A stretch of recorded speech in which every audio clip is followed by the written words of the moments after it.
just came after that performance when it was that quad meet, and every event they had a 4.9 or better, and that was the first time this year the Spartans were able to do that officially. Yeah, and you mentioned Kayla Pardue for the Southern Utah Flippin' Birds. She's actually established herself as a key freshman for the team. She got a 9.9 at that Friday night meet, winning the vault title for Southern Utah. So just a small lead for San Jose State heading into the third rotation. Now this is going to be an interesting one because Southern Utah, when they move over to the floor and onto beam, 17th in the country, those are their two strong points. And the Spartans on beam, a top 25 team this year, that's their best event. This is definitely a close meet tonight. Last home meet we had, the coach Joanne Bowers came up to us mid-meet. She said, I wanted a dogfight for this team. I wanted to see what would happen. I'm wondering if she's thinking that right now. That's awesome, yes. It's a great mentality to have. There she is giving some instructions of the first performer. Oh no, that's Kirsch. That's not the first performer on beam for San Jose State. She's just giving a little bit of extra encouragement to Kirsch. Yes. Done a fabulous job with this team in her tenure.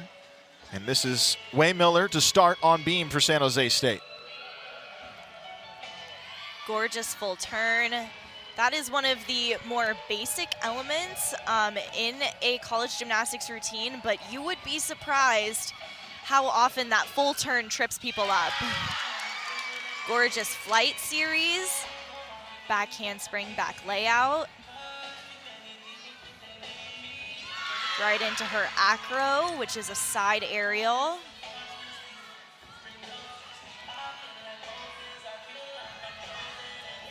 Beam is all about control. The judges are looking for the girls to tumble on the beam as if they're on the floor, but really they are on a 4-inch beam. And it is all about repetition here. Gorgeous routine by Kat. Wow, that will be a big score for San Jose State. Spartans' best score this year was a school record of a 4.9325 on February 17th from the beam team. Wayne Miller, who had the great score on bars for San Jose State. Starting things off on beam and now over to the floor. Haley Voltiago will start for Southern Utah. Steph, you're gonna have to keep me in check because they changed up their floor order here, so. They did, yes. Starting off with a big double pike. Floor is definitely one of the more fun events to watch. The girls can really show their personality and their artistry through this event.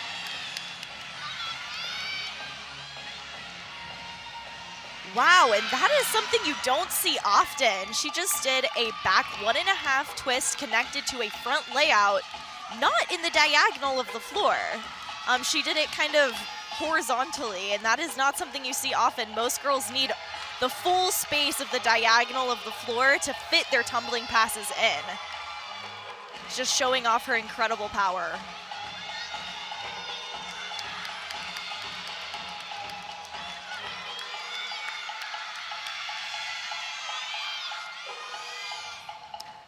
And ending with a beautiful double tuck.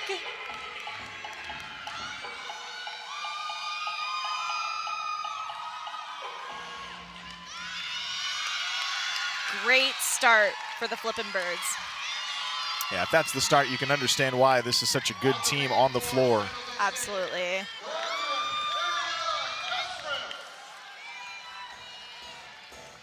Castrance now to the beam for San Jose State.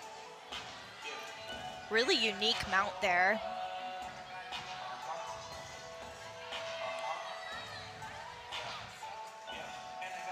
And I'm not sure if our audience can hear her beam song, but this is a unique beam song to choose as well.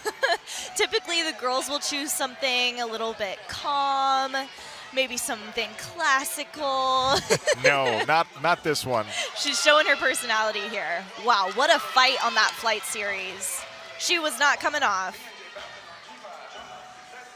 Beam is one of those events where you have to learn how to recenter yourself. You are not going to be square on top of the beam every single time, so you have to learn how to find that balance even when you're knocked off of it.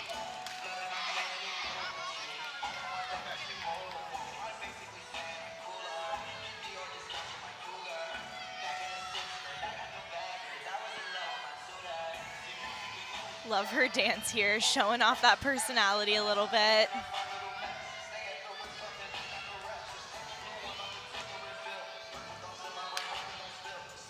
And her dismount, a back handspring, tuck 1.5. She had so much power coming out of that. She had to take a little hop forward. So they'll take a little deduction on that landing there, but really showing off her power here. And you could even see her back foot wasn't quite planted, and she was still able to pull out that dismount. This is Ellie Cachola.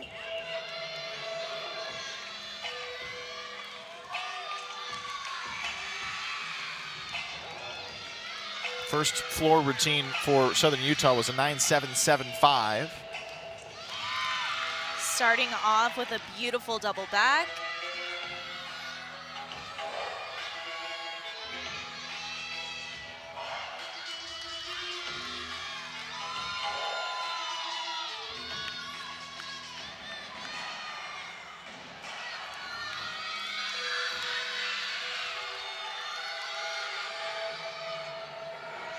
Right into a front full connected to a front layout.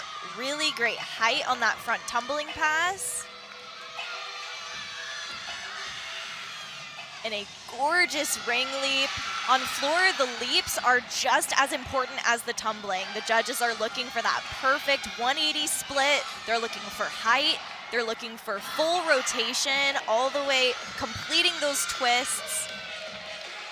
And girls can even get just as much bonus from leap passes as tumbling. Finishing with a beautiful Rudy. Really fun dance too in that routine. And her team is excited for her. It's going to be Kyra Cato to follow on the beam for San Jose State. Cato this year has performed primarily on vault and beam for the Spartans. Showing off her flexibility and her dance there.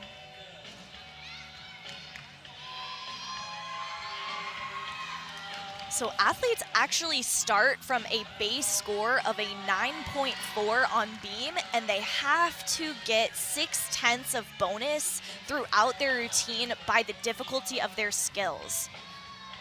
So each skill is rated on an A to an E, A being the easiest and E being the most difficult. And that has how they get their 10.0 start value.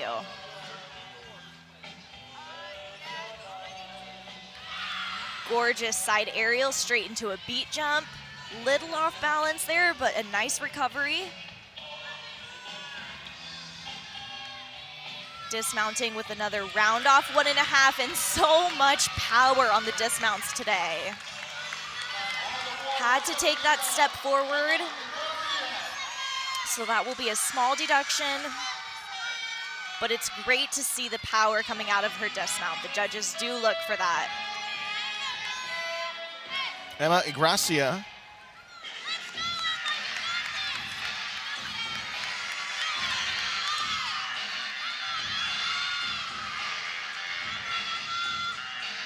Starting with a front through to double pike, and look at that, she has no mats on the floor. That is not something you see very often. A lot of times the girls will put out a sting mat or a 4-inch mat to kind of cushion that landing. She doesn't even need it.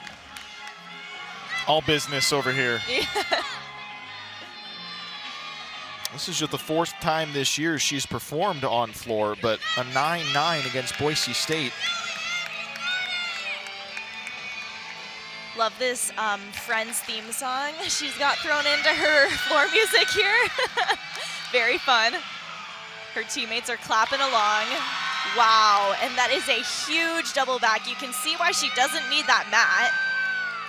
She knows exactly where she is in the air, and her landings were pretty perfect. There's got to be a Friends reference we can give I know. her. It's just not coming to me right now. I know. And very impressive from Southern Utah. Spartans continue on beam now with McPherson. Lauren is actually coming off of a win from last Friday where she matched our team's highest beam score in history, a 9.95. We had her on the coach show last week too, and I talked to her about how just straight-faced she is when she's performing, and she said, "I'm trying to hide how nervous I am." Yeah, exactly. It can be really hard to control those nerves, especially on beam. Gorgeous triple flight there. That is a back handspring, back layout. She's had 2 of the top 5 all-around scores in program history this season. You can see her mouthing words to herself. Most gymnasts have a mental routine that they go through as they're actually physically doing their routines. They say the same words to themselves for each skill, just kind of reminders and things to keep top of mind as they perform. Gearing up for her dismount here is going to be another round off 1.5. And she finds that landing. That is going to be a big score for the Spartans. Wow. The Spartans needed a big score. Their first few performers, Waymiller the high so far with a 9.775. Beam is definitely where you can see the nerves come out, so have to stay calm and not let them get the best of you. Carly McLean, the tremendous all-around performer. Wow. Beautiful double back to start her routine. Didn't even need to finish in a lunge position. She had that stuck landing.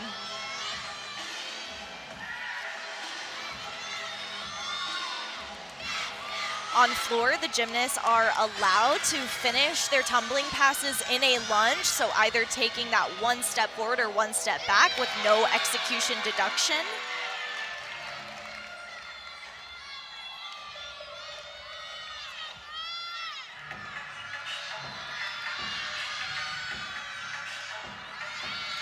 Big leap pass, gorgeous 180 splits there. You can see her team getting into the choreography with her, which is always so fun.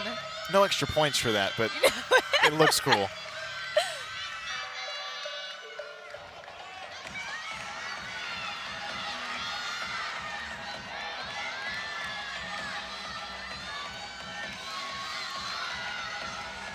You can see her team hyping her up for that last pass.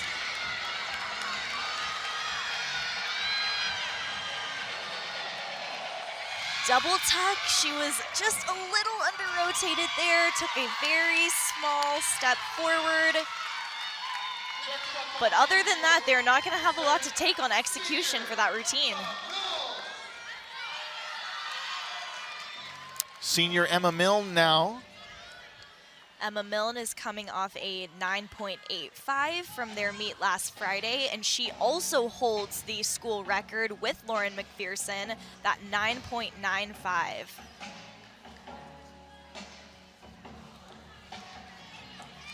Little bit off center in her aerial there. You could see her hips were just a little bit open coming out of that aerial and into that back layout.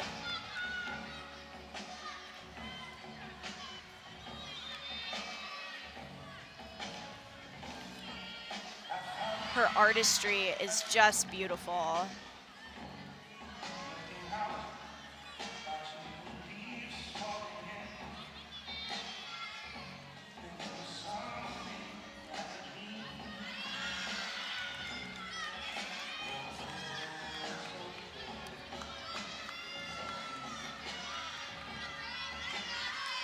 Her dance is so beautiful to watch. You can just see how confident she is up there.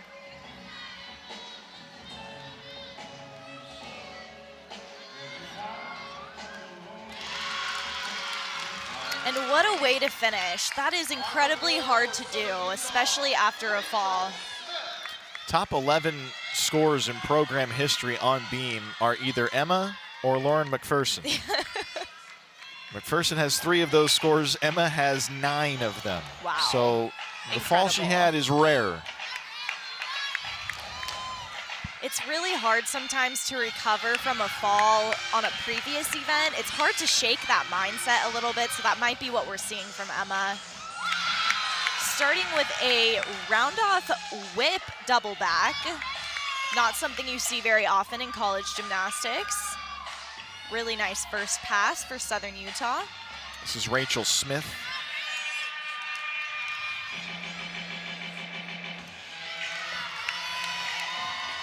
Really nice leap passes there.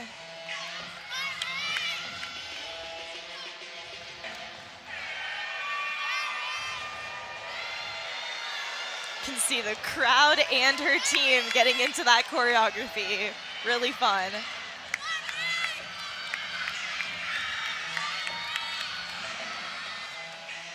Finishing with a Rudy split jump. You could see she was just a little off balance there in that split jump, leaning forward a little bit. But still an incredible routine for Southern Utah. That McLean routine, by the way, a 9-9 for Southern Utah. They've got 3 scores of 9-8, 2-5 or better on floor. And McLean actually won floor last Friday as well with a 9.925. So that is another great score for her. McPherson had the big score on beam for San Jose State. She had the 9-9. This is Madison Kirsch, the final performer on beam.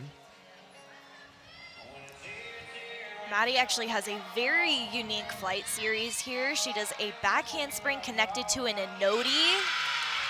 An anodi is an E-level skill, meaning the difficulty is the highest for college gymnastics.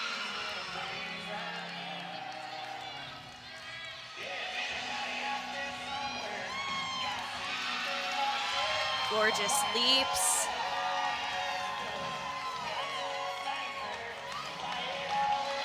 Gearing up for that dismount, back handspring tuck, 1.5. And a gorgeous routine from Maddie. That is so hard to do, to be in that spot, that anchor position, and have to pick up for a fall. And she does it flawlessly. One more look from above.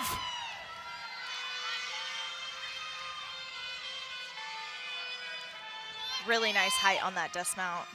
Taylor Gull now, final performer on floor. Starting off with a round-off back handspring double pike. Incredible power in that.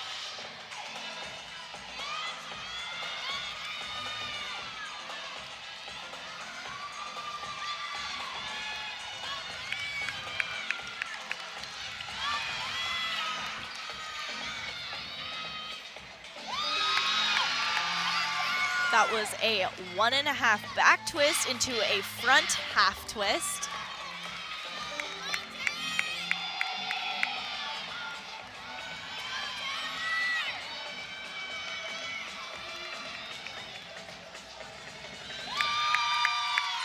Really nice leap pass. Gearing up for that third pass here.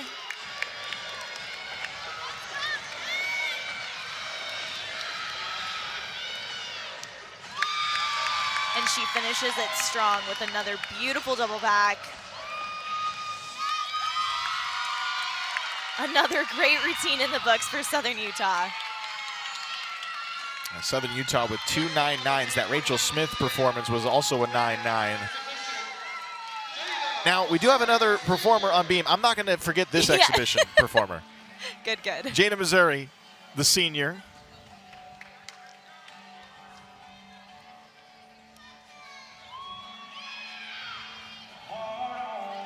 Jada, who's been performing for a number of seasons as an all-around performer, but just 3 times this year an all-around performer. Starting off with that gorgeous side aerial. Her artistry is beautiful here.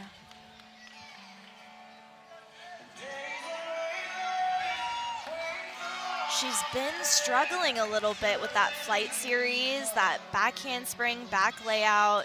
It's hard to get out of a funk when you get into them with that flight series. Her hips are just come a little bit unsquare coming out of the back handspring, going into that back layout.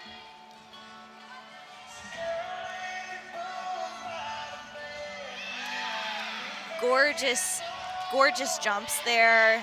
She recovers beautifully.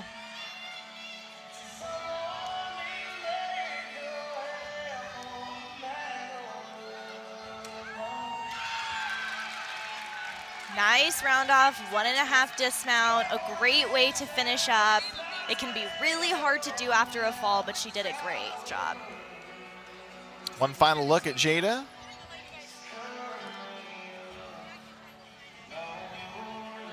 Floor routine for Southern Utah with a 4.9325.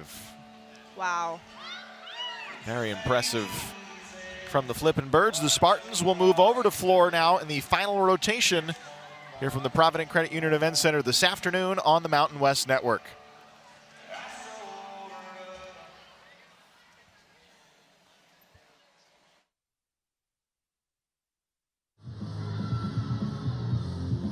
Double pike, great landing, exactly where you want that to be. Chest up, no movement. Great job. That routine is going to score very high. 2022 was a banner year for fourth-year Spartan gymnast Jada Missouri. Double pike to close. Very well landed by Jada. Really well done. She was the Mountain Pacific Sports Federation champion in all-around bars and floor.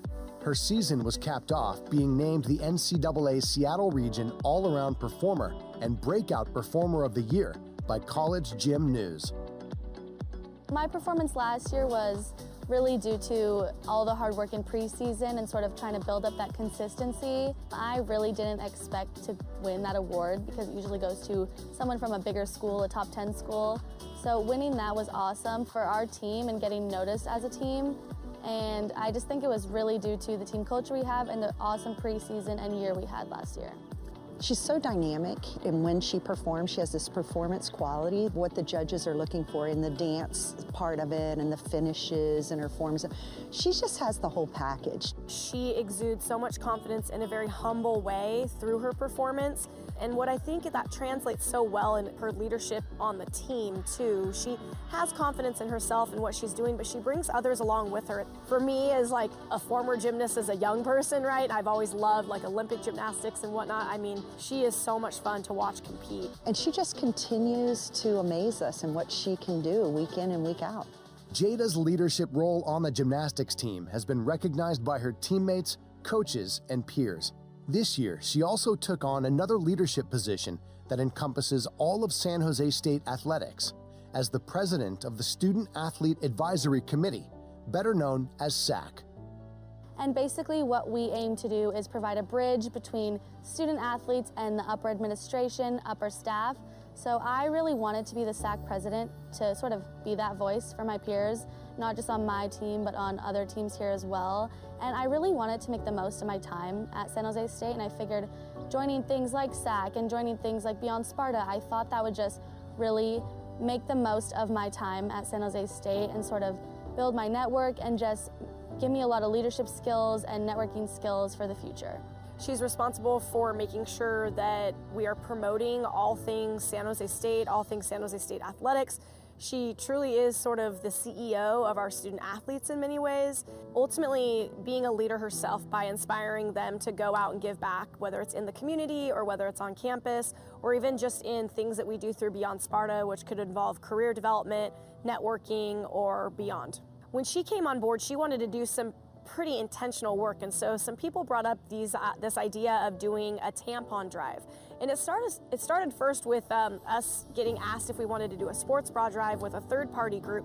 What that spiraled into is Jada and some of her teammates and other SAC reps coming forward and saying, let's combine this sports bra drive and this tampon drive together, and let's collect all of the necessary essential things that young people need that are facing housing insecurity. This last year, and really with Jada at the forefront now as the SAC president, we collected over 8,300 sports bras and tampons that benefited 4 different agencies that serve young women who are facing housing insecurity.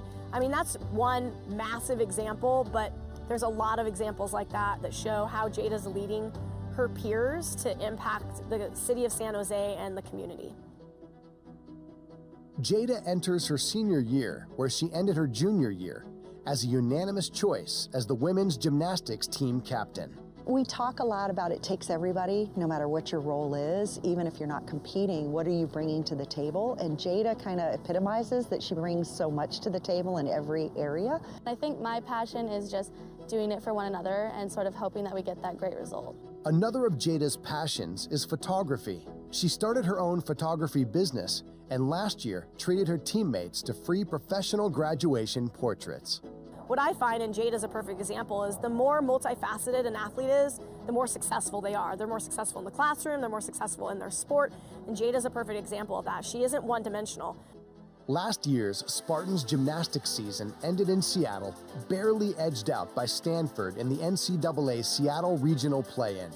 With that playoff experience under their belts, San Jose State gymnasts have bigger goals in mind this season. Our goal is to make it through that play-in round, not even be in the play-in round, and be in the day one of regionals. When teams aren't used to being in postseason, when you first make it there, sometimes you feel a little sense of, we made it, and you're just so excited to be there. After you've been, then your next step is, wait, we don't want to just get there. We want to get there and we want to compete and we want to move on and we want to get better.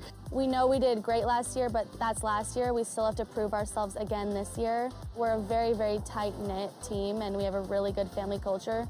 We use that to our advantage. It's helping us really grow and get stronger as a team. And we're just looking to use that to sort of be consistent, be confident, and trust each other, have each other's backs in the season.